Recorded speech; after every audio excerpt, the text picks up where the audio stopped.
Hello, I'm Chris Rose of Precision Shooting Supply. Don't worry, we're still going to cover all things handgun hunting here for Handgun Hunting Afield on YouTube and our blog as well as our social media. But this is also going to start carrying things about Precision Shooting Supply and what we're doing there. If you've been following along, you've caught on that I am now the U.S. distributor for Spore and STP in the United States. I also do all of their service and sell all of their parts here in the U.S. I can't link websites, but you'll be able to look at that logo up there. You're viewing this on the internet, you can use Google and that name right there and figure out where my website's at.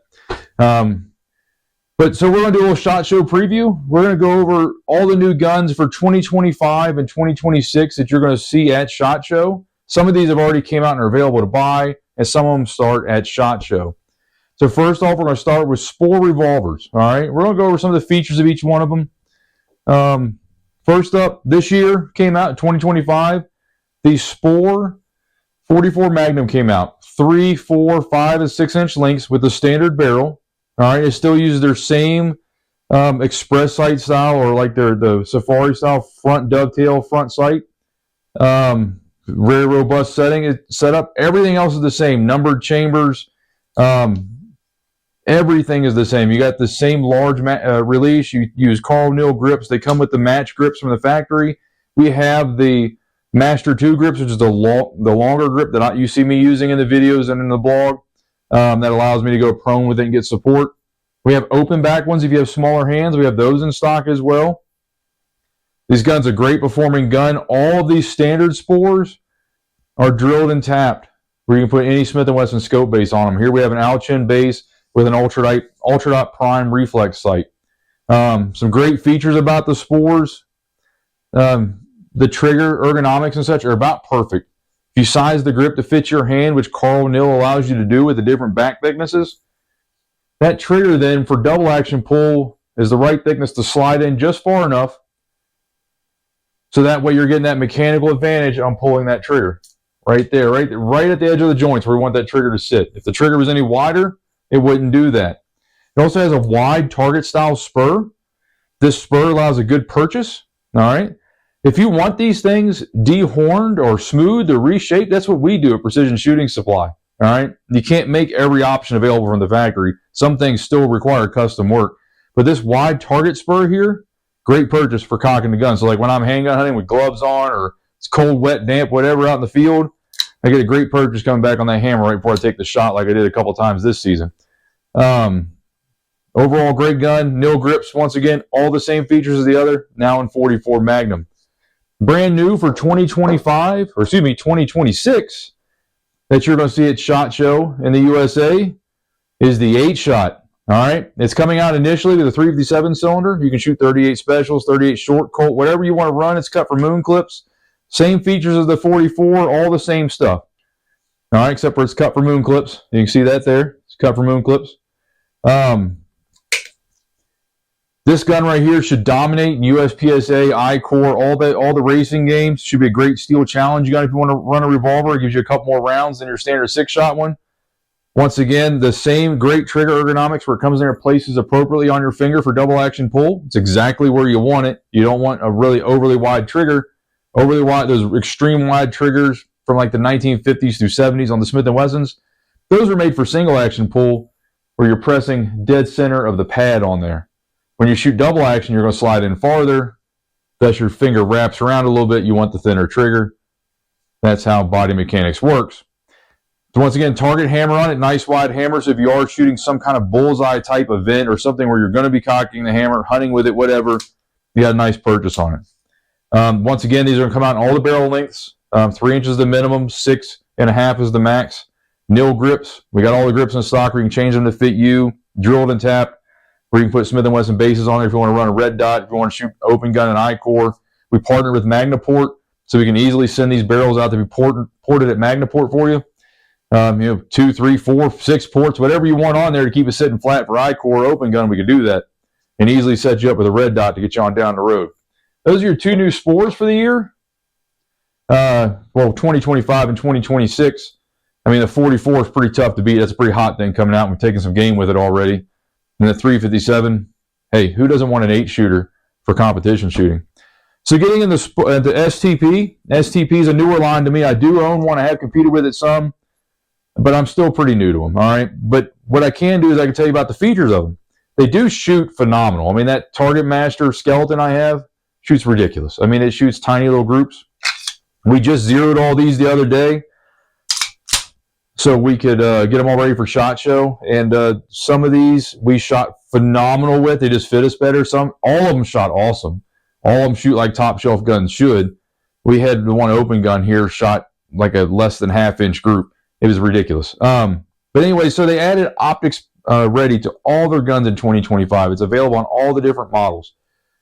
This Lisa here, this has been a hot seller for them. A great USPSA. It was a limited gun, now limited optics. You can still shoot limited with it because where these optics plates go, you can also put a Bomar sight goes there. You can put a 3 position if you're shooting like PPC with it. They have all different sighting options, so you can make this work. They use STI front dovetails. So if you want a fiber optic front, here in the USA, we can easily go to Dawson Precision, buy a sight, and fit it to your gun. Not a problem. All metal lowers, okay?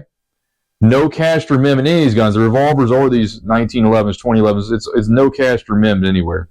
One really neat feature that sets them apart from the USA-made guns is their trigger. Their trigger on these, the physical trigger, not trigger weight or trigger pull, their physical trigger itself is adjustable for length of reach. You have the over travel screw like you do on all 1911s, 2011s at the bottom, or most of them. But in the middle, you have another screw. If you take this trigger completely out of the gun, you can loosen the locking screw in the front and turn this trigger in to make it shorter or pull it out to make it longer and set the locking screw again and put it back in the gun. You have a shorter or longer reach. All that without gunsmithing. It's just minor taking the gun apart. On the double stack guns, you can easily pin the grip safety if you want to deactivate it. Most of their guns come with nice wide thumb safeties on them, so you get a good purchase and you get a good support when you make that full grip on there.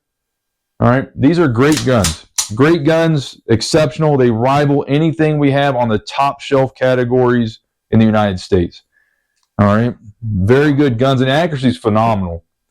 The next one I'm going to jump to, this is brand new for 2026 here in the USA. It's their new open gun, the Berta.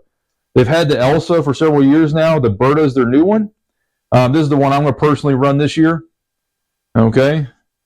This gun right here is set up about the same as you saw the other one there. It's got the same trigger system. This one also has their extended mag release, which we can fit to the other guns once we start getting their parts in, which should be coming soon.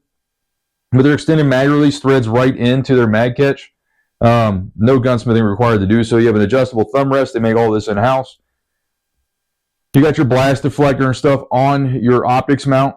This gun, which is unique for open guns, ran factory bulk 9mm ammunition right out of the box. Right, ran it. Okay, as it got dirty, it started to have a little hiccups with that because it was not quite enough gas to make it work. All I had to do was change spring weights, go 1 pound lighter, and I was able to run factory 9mm with a dirty gun with no problems in the Berta. We had the same thing with the Elsa in the past years because we use bulk ammo at range day at SHOT Show. That's what we ran in that gun. Ran amazing. This is a nice gun. Great features. The comp works amazing. Even with bulk 9mm 115, it worked amazing. Amazing package there. Great balance. It just shot. This is the gun that did the ridiculously tight group. You've seen me post on social media. I'll post one up here just from when we were zeroing it. We just did a little bit of shooting with it, just getting started. Got a long ways to go practicing this one with this one and getting used to it, but it definitely runs. Once again, continuing with the optics ready stuff on the STP side, there's Sentry. This gun with iron sights would be like USPSA single stack legal. It's a 5-inch gun with a bushing. But now if you wanted to shoot some other kind of competition with an optic, you can easily remove your Bomar rear and fit a red dot such as this Ultra Dot Prime we got on this one. Really easy to do. You don't have to lose zeros taking them on and off. I would check my zeros before I went and competed with it. But the mounting screws for all these optic plates is right in the front. You take those loose, the mount slides out, slide in your iron sights, you're back shooting iron sights, back and forth. So you can shoot multiple competitions with their optics mounts. They also added that feature to their TM line, their TM28, their Target Master line. I own one of these with iron sights on it. The skeleton shoots phenomenal. We shot this one. It shoots phenomenal once again. Extremely tight lockup. What's unique about these is maybe 50 rounds to break them in when you get a new gun, but they run glass smooth and they're tight, and they don't wear in. They don't get loose. That's unique for a 1911. Normally, a lot of our U.S. made guns come in extremely tight.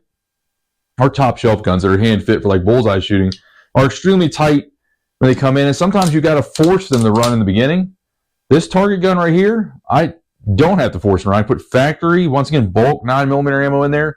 Go out and run it. Go out there and shoot great groups with it, and it works. And like mine has several thousand rounds to it. It's not loose at all. It has not tried to loosen up one bit. There's no frame to slide play. It just works. Carl Neal grips on the Target Master series with the extended bottom. These will let most people go prone for like action pistol type shooting, Bianchi Cup stuff. But they give you a nice flare at the bottom to keep the hand up on those target grips by Neal. So once you're all set up there on your safety for your support and such, you've got multiple points of contact getting that grip the exact same way, so it's perfect for bullseye shooting. This gun's very popular in Europe for bullseye, and there's no reason why it shouldn't be here. So we're going to rectify those marketing things this year. We're going to see STP take a bigger stance in the U.S. because their guns are absolutely worth it. Their guns absolutely shoot. I'm going to shoot this one a heck of a lot more this year. This optic's going to go away, and we're going to put something a little nicer on there. But it's going to run. They're going to have optics mounts available for these with RMR footprints on them, so we're not going to be stuck with just Seymour. Seymour did the oddball thing and did their own wild footprint. Why they did that, who knows? We'll have standard RMR footprint ones available soon, so you'll be able to put all these popular optics on there. My favorite happens to be the Prime by Ultradot. You know, you may want to put whatever you want on there. You'll be able to do so. We'll have a more common footprint available to do that. So once again, Precision Shooting Supply LLC in Wyoming is now the importer for all Spores and STPs. We have parts in stock now. You can Google by looking at our logo, because I can't link it here, and you can look up all these prices and all that stuff, and get all the information on them. You can reach out. I'll answer your questions. I will take guns apart and send pictures to you if you want to see internals, all that stuff. If you're looking to buy one, we can get all that done. If you have any questions for me, reach out and ask. Look forward to seeing you at SHOT Show here in just a few weeks. Whole lot more to come this next year. Stand by as we grow.